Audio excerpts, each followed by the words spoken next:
नमस्कार, मैं हूँ दीपक मिश्रा और मेरे इस YouTube चैनल में आपका स्वागत है, जहाँ मैं नियमित तौर पर आपको नई-नई कहानियाँ सुनाता हूँ।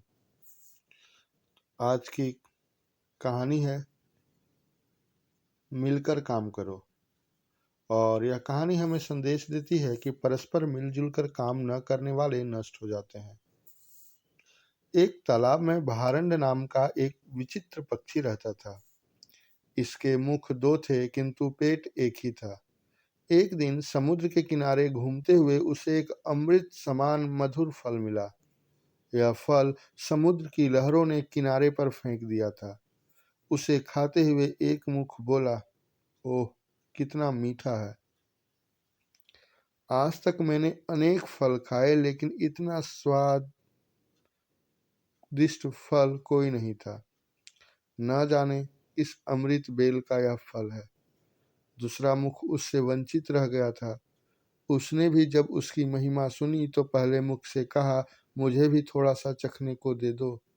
पहला मुख हंसकर बोला, तुझे क्या करना है, हमारा पेट तो एक ही है, उसमें वह चला ही गया है, तृप्ति तो हो ही गई है। यह कहने के बाद उसने शेष फल अपनी प्रिया को दे दिया।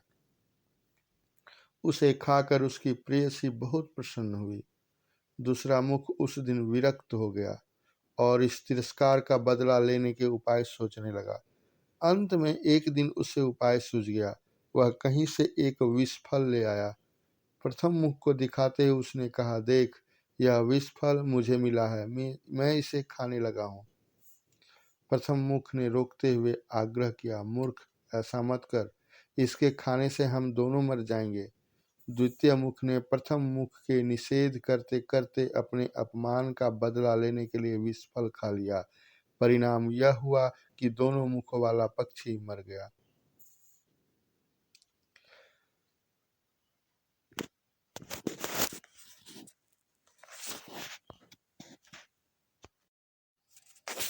पंचतंत्र की एक और कहानी है, यह अंतिम कहानी। नेकाकिना गंतव्यम, यानी अकेले यात्रा मत करो। एक दिन ब्रह्मदत्त नाम का एक ब्राह्मण अपने गांव से प्रस्थान करने लगा। उसकी माता ने कहा, पुत्र, कोई न कोई साथी रास्ते के लिए खोज लो, अकेले यात्रा नहीं करनी चाहिए। ब्रह्मदत्त ने उत्तर दिया, डरो मत माँ, इस मार्ग में कोई उपद्रव नहीं है, मुझे जल्दी जाना है, इतने में साथी नहीं मिलेगा, मेरे पास साथी खोजने का समय नहीं है।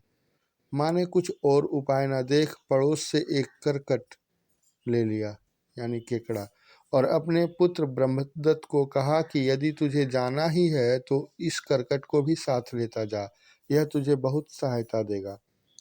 ब्रह्मदत्त ने माता का कहना मान करकट को ही साथी बना लिया। उसे कर्पूर की डिबिया में रखकर यात्रा के लिए चल दिया।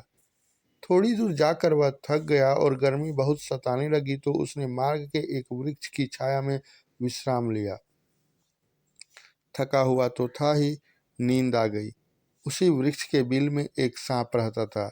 जब वह ब्रह्मदत्त के पास आया तो उसे कपूर की गंध आ गई। कपूर की गंध सांप को प्रिय होती है। सांप ने ब्रह्मदत्त के कपड़ों में से कपूर की डिबिया खोल ली, लेकिन जब उसे खाने लगा करकट ने सांप को मार दिया। ब्रह्मदत्त जब जागा तो देखा कि पास ही काला सांप मरा पड़ा है। उसके पास कपूर की डिबिया भी पड़ी थी। वह समझ गया कि वह काम करकट का ही है।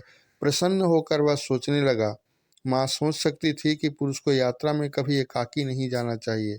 मैंने श्रद्धापूर्वक माँ का वचन पूरा किया, इसलिए काला सांप मुझे काट नहीं सका, अन्यथा मैं मर जाता। और इसी के साथ ही पंचतंत्र की कहानियाँ समाप्त हुई।